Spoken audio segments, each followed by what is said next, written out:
Hello, everyone. This is Ed Brendiger. Welcome to the Eddy Network podcast. My guest today is Craig Shelton. He is an award-winning chef and restaurateur from New York, but he's also a very deep thinker. And I invited him on, knowing little about his life as a chef and a restaurateur, and more of as someone who has been deeply engaged in writing something that I would consider a very long philosophical treatise. And I think he's trying to,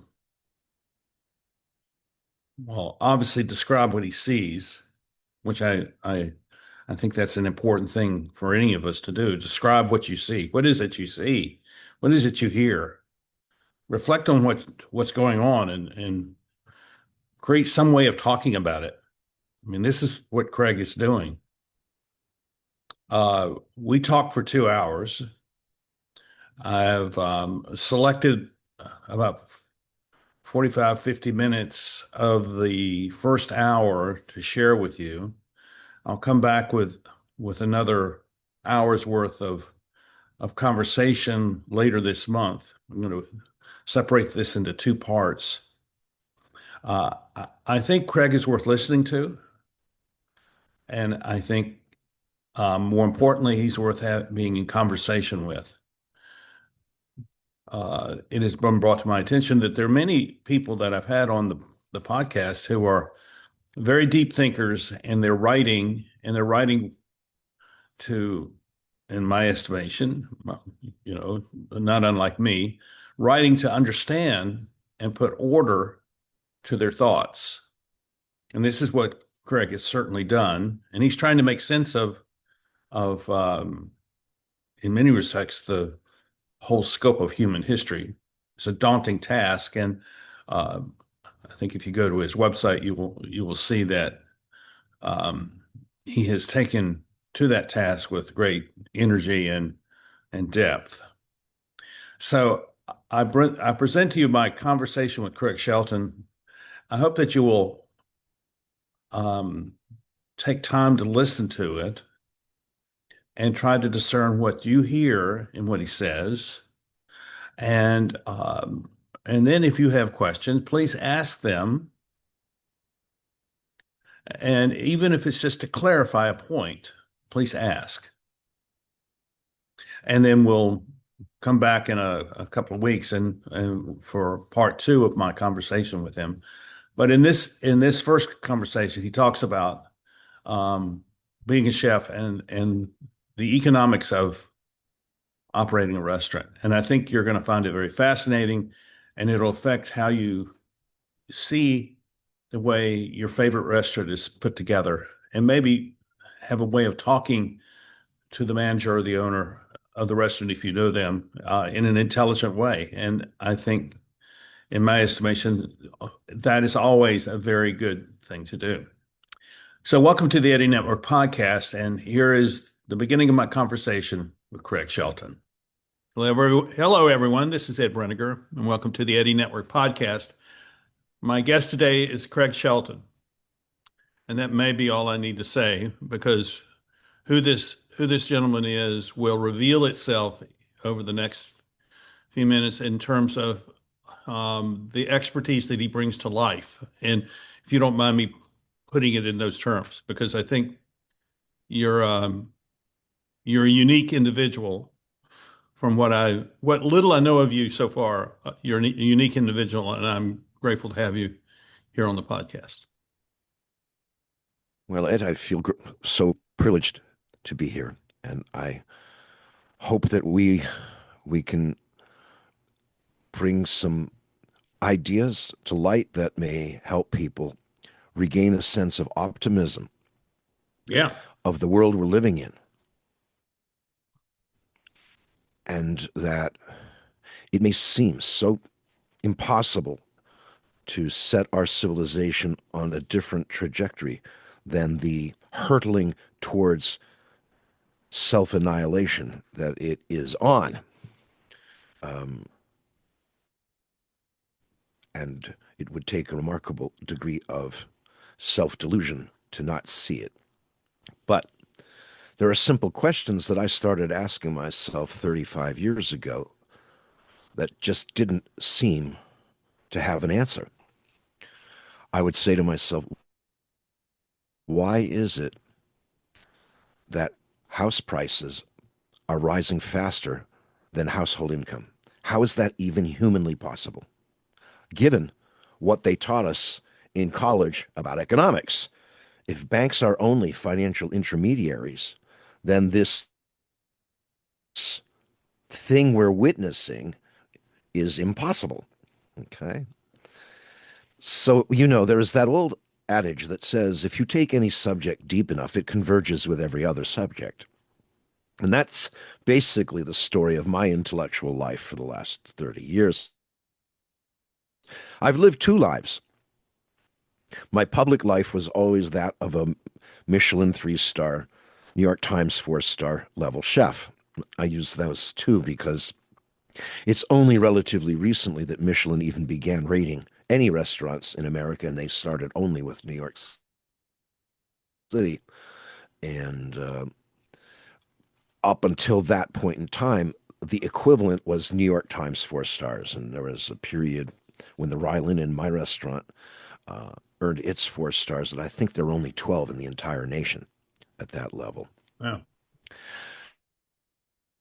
So, yeah, I mean, I've lived two lives, and it meant very little sleep.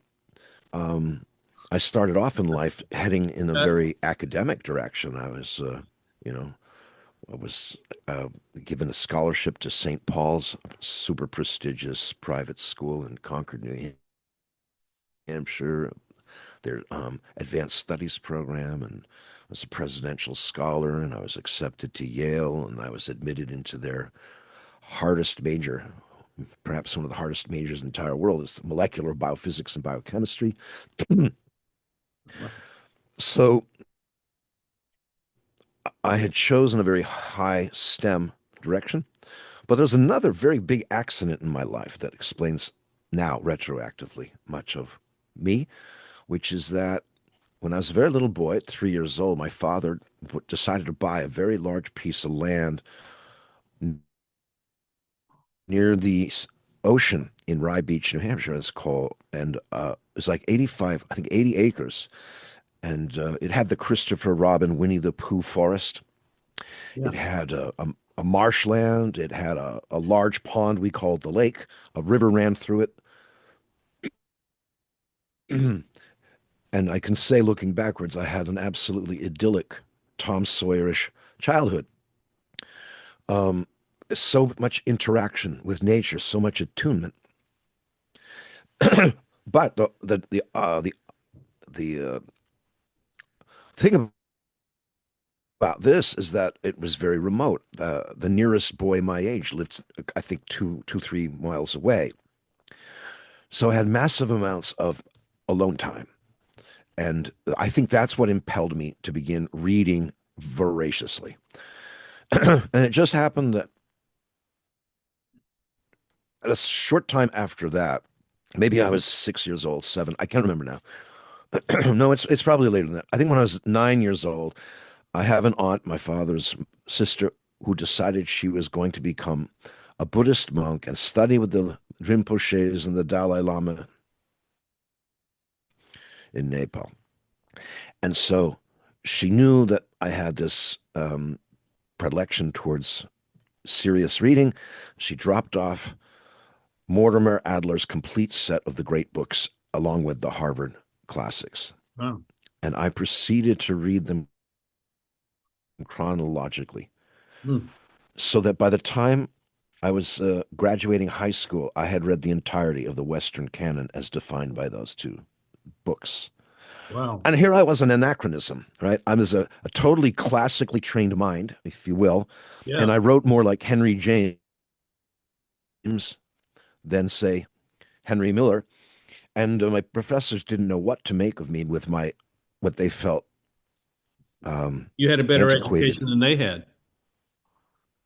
Well, it would seem to be horribly conceited say any such thing until you begin to look at the cost of ontological evacuation. And I know, Ed, that you and I have discussed this whole thing, which was one of the outcomes of this massive amount of, this book writing that I've done. Right, after I graduated Yale, I decided to forestall medical school because I had felt something had captured the biological sciences, and and it was just obvious enough to be terrifying.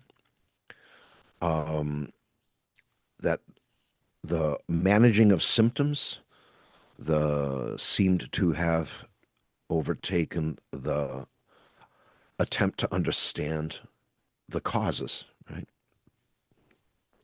So, as it turns out, I'm also a dual citizen of France. And so I have this whole background of seeing what it's like to live in a nation whose agriculture was still at that time almost entirely traditional, not the monoculture, not the food like substances of today. You know, um, the integration of crops and livestock is the way nature has always operated. Yes. Then we had the Haber process that was discovered during World War One. It's a war technology and the ability to fix nitrogen. Suddenly, the theory is we can separate plants from animals and we can fertilize the soil with three minerals and KP. And in the short term, this appeared to be a miracle. But of course, the problem should be easy to understand. There are 102 essential minerals for human health. Our modern agricultural systems extract all 102 of those elements in the form of either proteins, animals, or plants that are transported hundreds or thousands of miles away to cities. And those minerals end up going through this, the digestive systems of the people living there and then, into the sewer systems and out to the oceans or whatever, but not back into the soil. So we're for more than 100 years now taking 102 essential minerals out and replacing only three. And we haven't really asked the questions, why that? What are the consequences of that? What is this thing we now call food?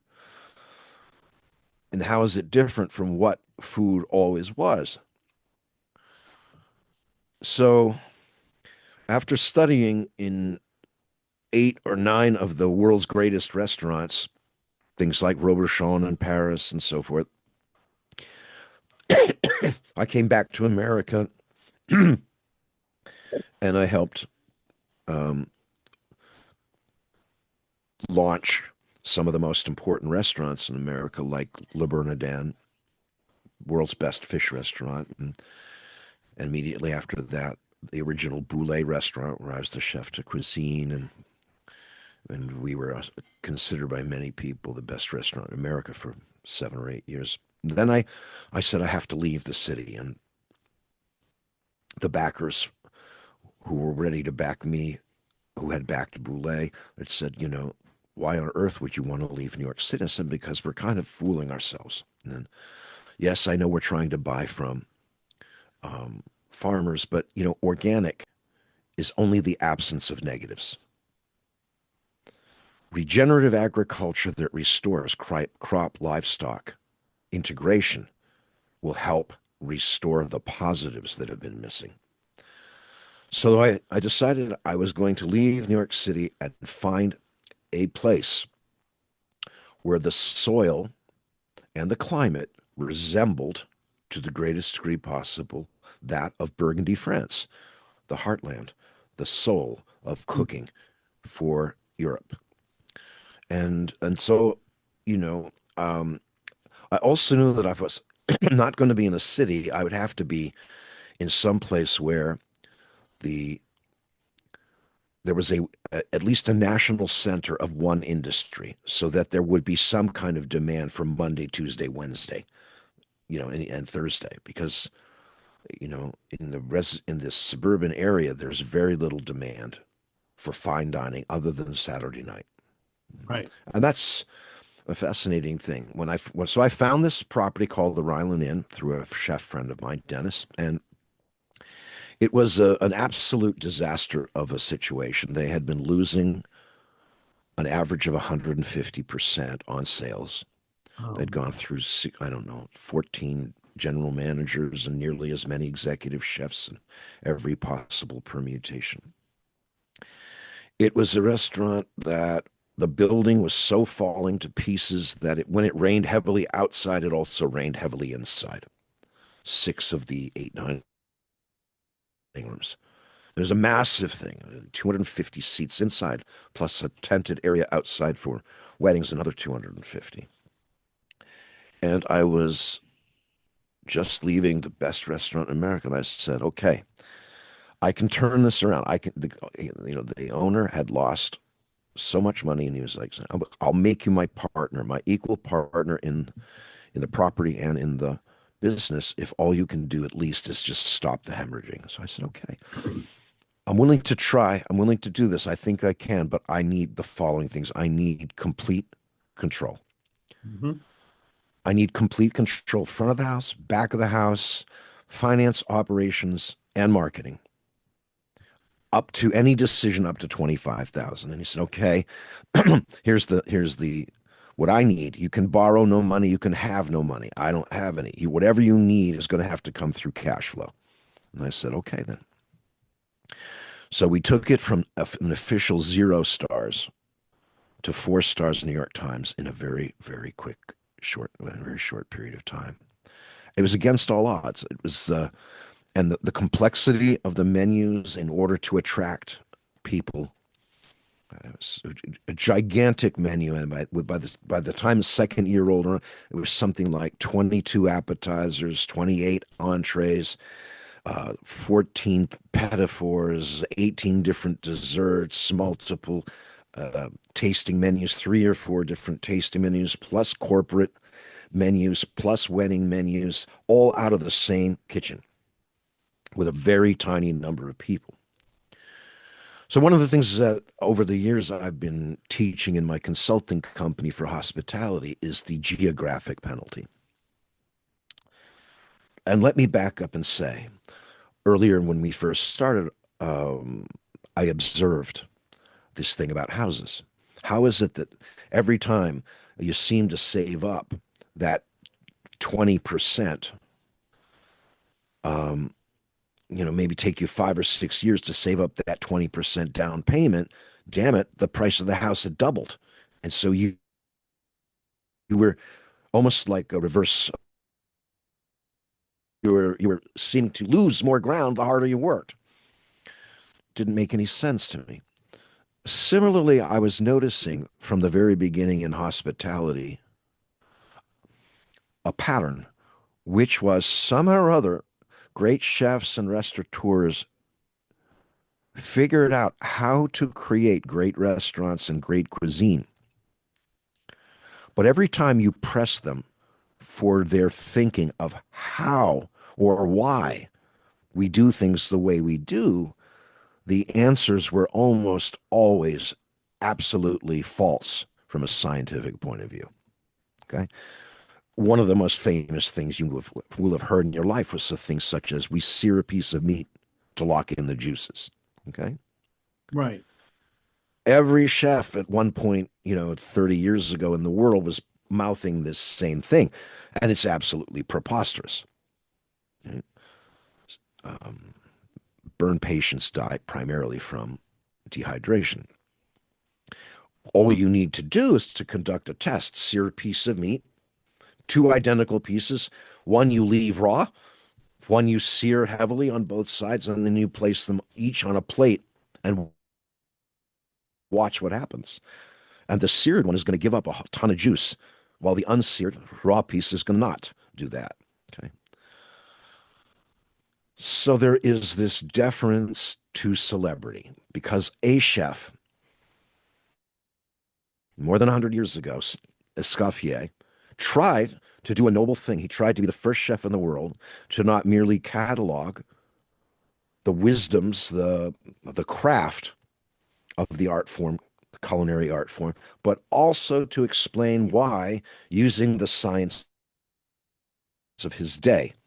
And so he consulted with a scientist named Liebig, who ended up telling some very big lies. The science of his day was completely wrong at the molecular level. Okay.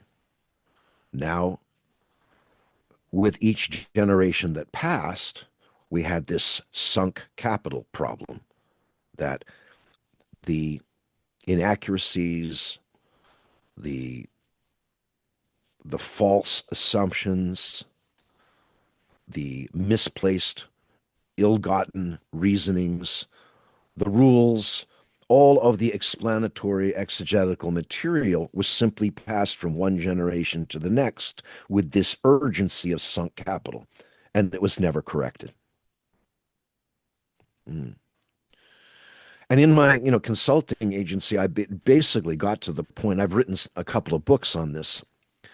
The first book, The Enlightened Restaurant, outlines 12 of the major intellectual fallacies that define the hospitality industry, like the geographic fallacy. The problem in America, especially, is that fine dining is a multi-seating process, whereas in all of Europe, it was always a single seating phenomenon. Interesting. Yes, it is of, Can I ask you a question about that? please. So, fine dining is trying to scale its its patrons, while in the U.S. trying to scale its patrons, where in Europe they were trying to actually create a bond with their patrons. There's, I think that everyone was well-meaning. Yeah. Um, Remember that Europe is still to this day culturally an aristocracy. Yeah. So when restaurants were first invented in Europe, France, you were not ever never going to tell the Duc d'Orléans that he must give up his table to the Earl of Essex. So fine dining has always been an all night, the main event. You go there, you spend 4, 5, 6 hours at the table, you laugh, you talk, you discuss everything under the sun, and it's very leisurely paced. Like a family. Because you have nowhere else pressing to go. That is the yes, exactly. Now America's a nation of self-made, or that is the mythology, and largely to some extent true. So what restaurateurs opening here discovered is that people were eating quickly and getting up, and the table was left empty. And over time, they started to sell a second seating. And a second seating became eventually a third, and a third became a fourth. And that's at the highest level restaurants. At Boulay, when I was the chef de cuisine there, I mean, we were literally doing with 80 seats, 160 people for lunch, Wow. 5 days a week. And we were doing 328, 80 times four complete seatings, Monday through Saturday, 6 nights a week. 100% occupancy, 6 times a day. Now, almost everybody in the restaurant industry, the hotel industry, thinks about managing restaurants in terms of what is called prime cost. Prime cost is your labor, the expenditure of labor plus the expenditure of cost of goods, both food and beverage.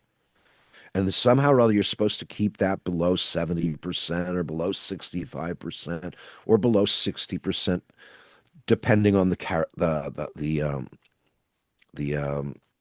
niche, no, not the category of restaurant, fast Right. food, fine dining, quick service, all of these different categories. They have benchmarks for that.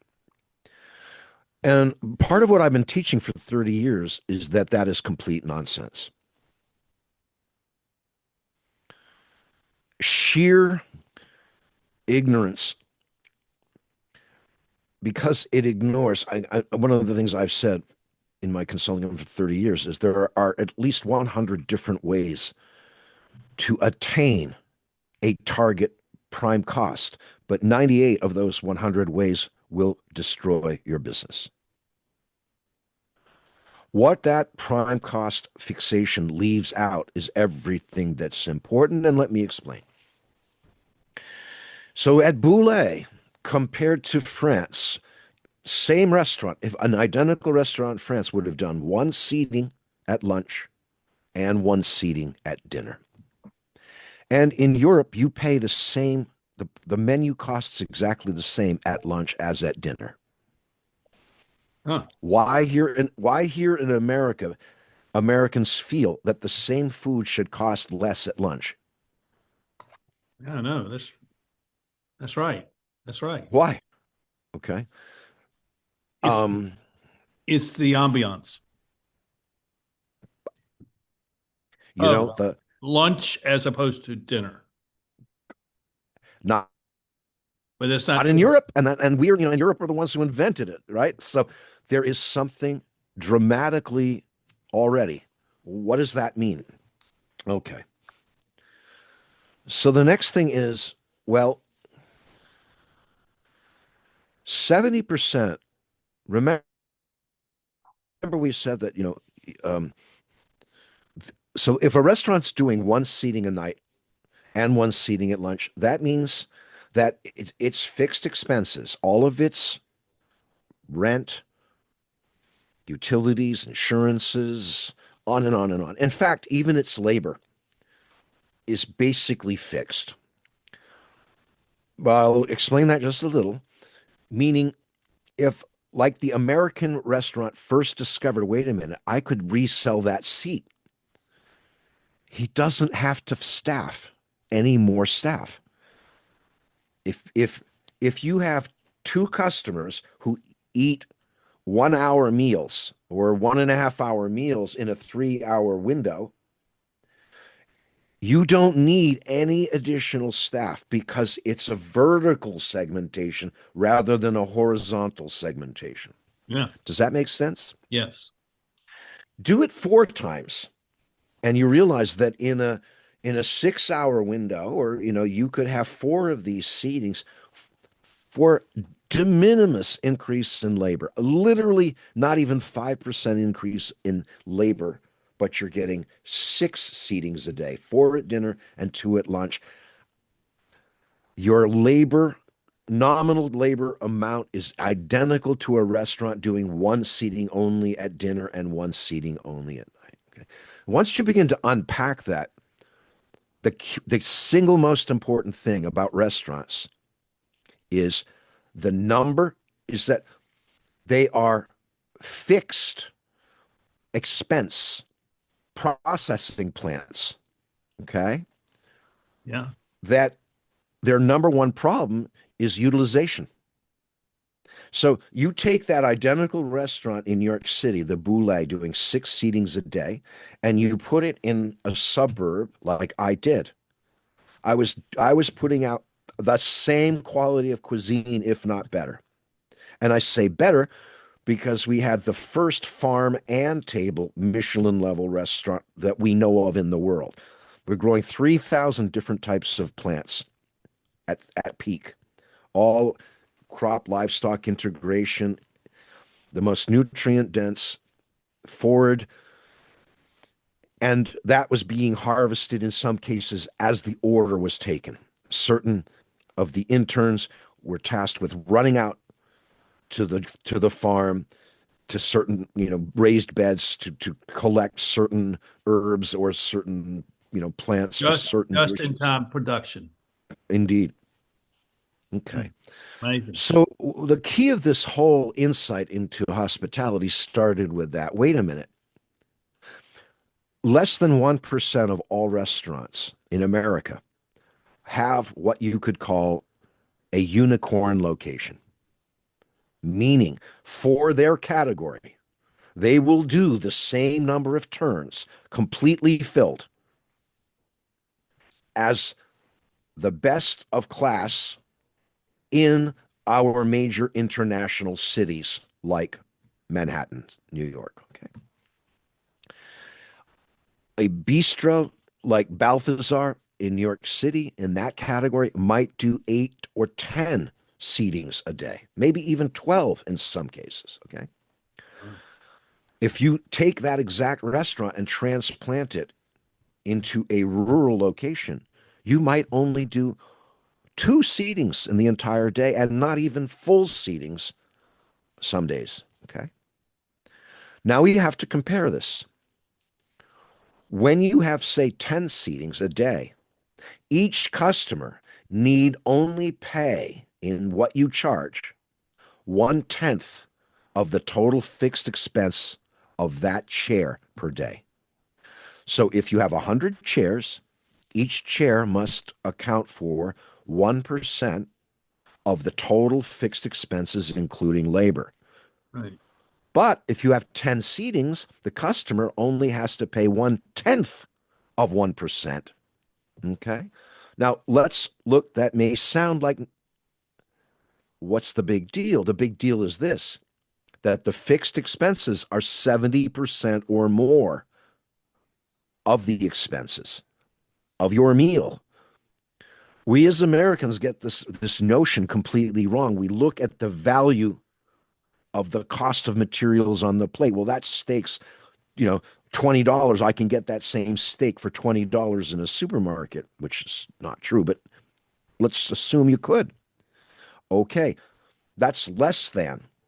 That's about 1/4 of the expense of providing you with the restaurant ambiance, the environment, the table, the chair, the air conditioning, the heating, the service staff, the cooks, right? So here's the problem. Only 1% of restaurants, less than 1% of restaurants, have that ideal location where they're going to get the same number of turns and be able to charge the same amount as the restaurant in the city and produce the same return, the same profit level, the same return on invested capital. So this is one of those key issues. It's called the geographic fallacy, that you can take an urban business model and replicate it in the non-urban area without massive penalty. Okay. Yeah.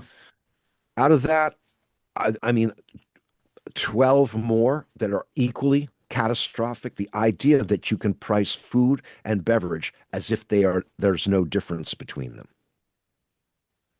When you finally do enough thought experiments, you come to realize, and our book takes it all the way through it, that the average restaurant in America prices its food at a 75% loss and tries to make it up by marking up the alcohol and the beverages ×4 or ×5. So that what's really going on in restaurants is a constant losing money, trying to make money, losing money, trying to make money, losing money, trying to make money. And this is all because the original business model, the financial model that was created by the accounting industry when the income tax, the federal income tax, was first introduced, the accounting industry was tasked with the problem of setting up the books for restaurants. What are we going to be able to tax? And they just treated food and beverage sales as identical, as if it was merely a 5 and dime shop. They didn't account for the fact that all of the extra expenses of manufacturing fall only on the food side of things. Okay? And once you do these thought experiments, you begin to realize that almost every restaurant is mismanaged at the level of pricing. Okay. So what I've outlined here in the restaurant industry, the hotel industry, is that your number one problem, unless you're a unicorn location, is you don't have enough turns. You have a utilization problem. You don't have a cost overrun problem. It may look like it. Okay. And the idea of prime cost, managing to prime cost, is a perfect way to hide what your true problems are. Okay. Yeah. So that's just an example of using first principles thinking. Um, I say it. I recently published a couple of essays on prime cost on my Substack, and basically the whole idea you hear everywhere is keep it simple, stupid. Okay, it's not rocket science. I studied in college. I took courses in quantum thermodynamics, in field equations. I was very good in math, theoretical math, partial differential equations, on and on.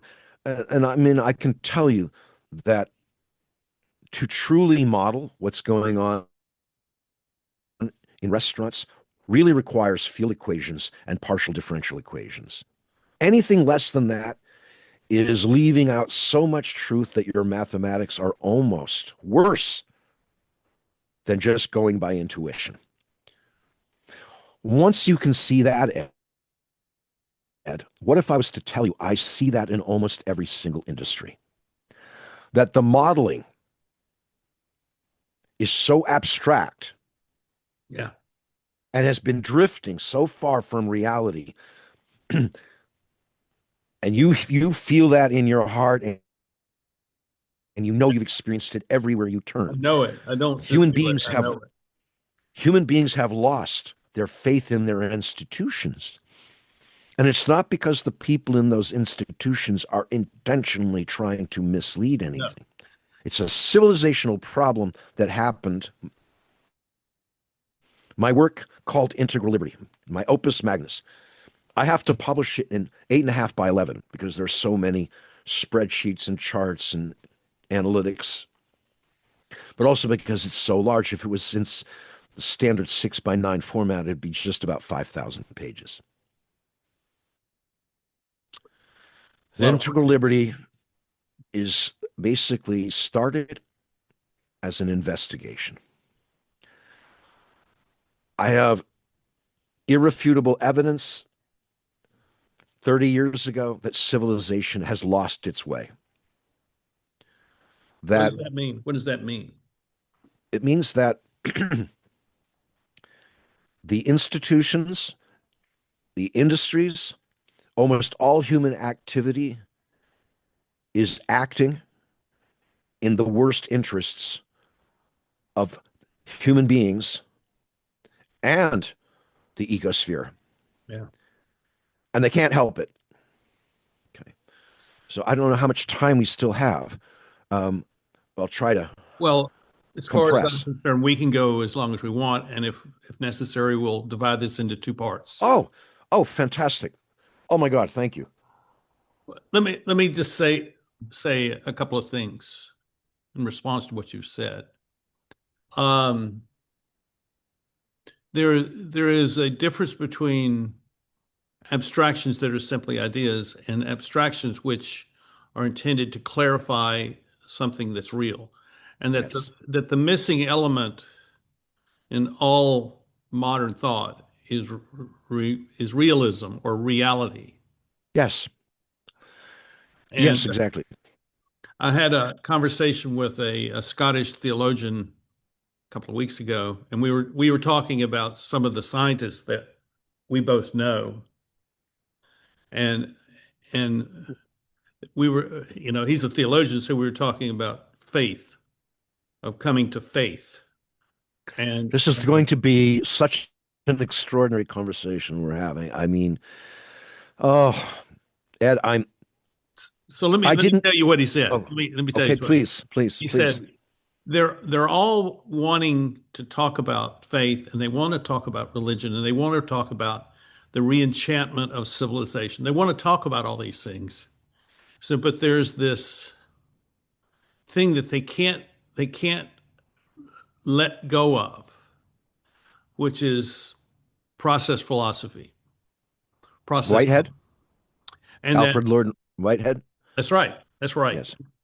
Right over here on my stack of books. Okay. And what, you know, and I didn't grow up with that thinking. I grew up with a very realistic worldview. And what I realized is that um, what we end up finding ourselves in is a cul-de-sac that we cannot get out of unless we turn around and walk away from all the things that we have been taught Yes. and begin to re-engage with reality as something real and something that is beyond my capacity to know it in some kind of absolute totality. This is the conversation of conversations. Mm-hmm. Of, Yeah. okay. So I'm going to come at this from about 20 different angles in a concerted fashion. I'm going to start like they say when you give a speech, right? Tell them what you're going to tell them. Then you tell them, then you tell them what you told them. I'm going to outline how my work, I believe, proves what you've said, and so much more. It's going to take the historical track of what we call the Enlightenment and show that we made a bargain for the right reasons. We wanted to stop religious wars. We wanted to allow pluralism. We wanted there to be less violence. And so, between Francis Bacon and David Hume, we started to create the notion of empiricism, strict empiricism as the basis of knowledge. The trilemma, Agrippa's trilemma, was thought to be an impenetrable justification of that. And I can tell you that I believe I've solved that problem as well. I never set out to create anything theological. Every single step of my work is purely rational, purely first principles thinking, purely, and in fact, so much of it is based on the cutting edge, leading edge science of our day right now. Okay. In other words, I did not start off with a single sacred assumption. Mm-hmm. But where it has led Mm-hmm. is shocking. Mm-hmm. In classical philosophy, dating back to Aristotle, is the idea of a unified philosophical system. Honestly, I had not given that a thought since I left college. I studied philosophy in Yale quite a bit too. And a lot since then. I think, Ed, I've read more than 8,000 important books in my life. And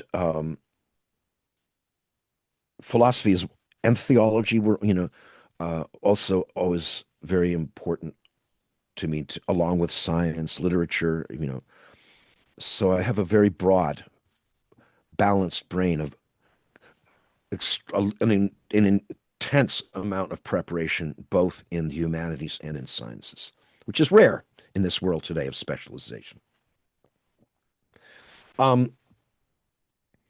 So I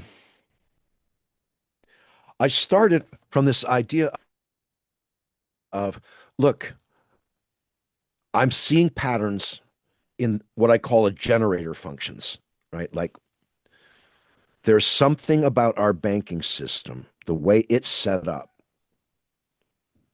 that is playing a role beneath what ordinary people are able to even see. It's an invisible motor that is directing capital in such a way that it's concentrating wealth at the expense of productivity, at the expense of wages. Mhm. And then I discovered that this has been known for 235 years. The Germans discovered that banking was only serving the civilizational dispurpose of concentrating wealth, of basically extracting wealth from the bottom 98% to the top. How? We have been taught in school absolute lies about the economic system. We have been taught that banks are merely financial intermediaries. That is, they take money, they accept savings, what is called deposits. They accept those savings and pay out very small interest on that. They lend those same savings out to other impatient people at higher interest rates, and they live off the spread between the two. Mm-hmm. That is the complete lie we were all taught. And by the way, that's an aside. The integral liberty unified philosophical system predicts that in ontological evacuation, when a civilization voluntarily evacuates, that is, dismisses its own ontology, that is, okay, we used to have, say, a theological ontology. Now we say there's no such thing as absolute truth. An entire predictable cascade of things will happen. Are happening. Yes. One of them is runaway local optimization. They are, I call them the four horsemen of the apocalypse of evacuated ontology. They are starting with abstraction, which leads to severance, which leads to instrumentalization, which leads to runaway local optimization. These are the symptoms we see in every institution, in every industry, even in families. Okay. Another super important point is the work of Ian McGilchrist, whose studies of the lateralization of the brain. Mm-hmm. His entry, the entry point to his work is the question that every animal faces since time immemorial. How do I get my lunch without becoming someone else's lunch? And the universe decided to solve that issue efficiently by creating two different forms of consciousness. Left hemispheric consciousness is the spotlight, controls the right hand. How do I grab? How do I take? How do I get? It also atomizes things. It sees parts rather than systems. It, to put it technically, reifies. It treats as objects things that are beings or things that are complex systems. Right hemispheric is the floodlight consciousness. It's omnidirectionally aware. It's not so concerned with giving every little thing a name. It sees the big picture. Yeah.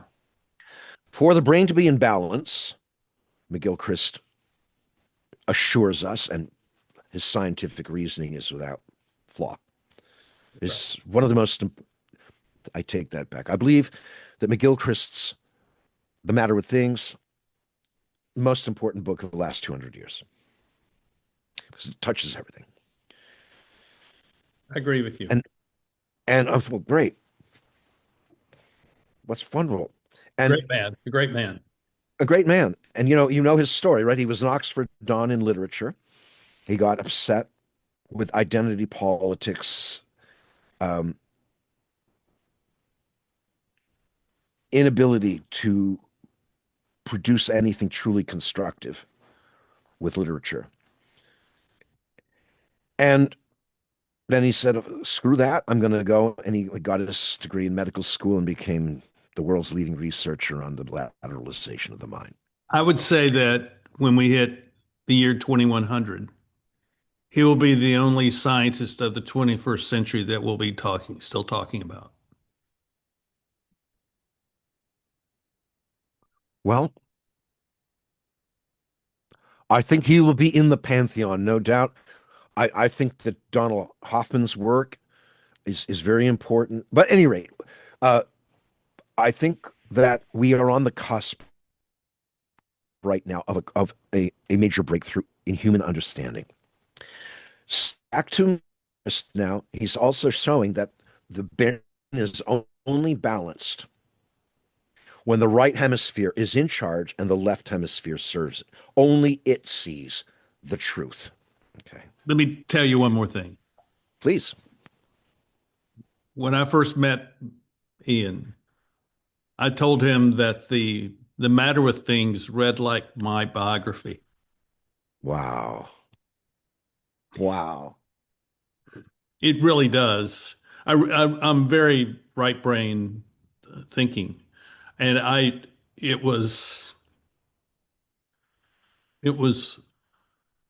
validation of all that I had thought of myself being, but had found no validation in the way the modern world is structured. Well, Ed, we share some of that deeply, deeply. I can tell we're like brothers in this journey.